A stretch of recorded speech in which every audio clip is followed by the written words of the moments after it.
Гладиаторлардың шайқасын Римнан кейін дәл осы жерде тамашалаған. Яғни римдіктер біздің заманға дейін 20 ғасыр жыл бұрын осы жерде гладиаторлардың төбелесін көрген. Қараңдаршы.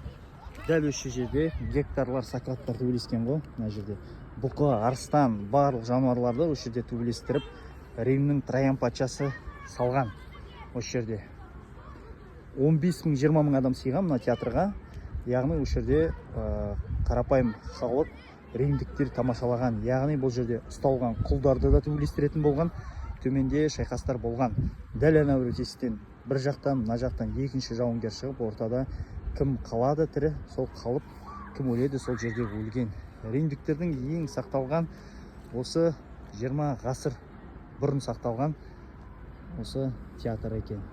Отыратын жерлердің барлығы жиынып қалған болмаса, дәл сол қалпында сақталған.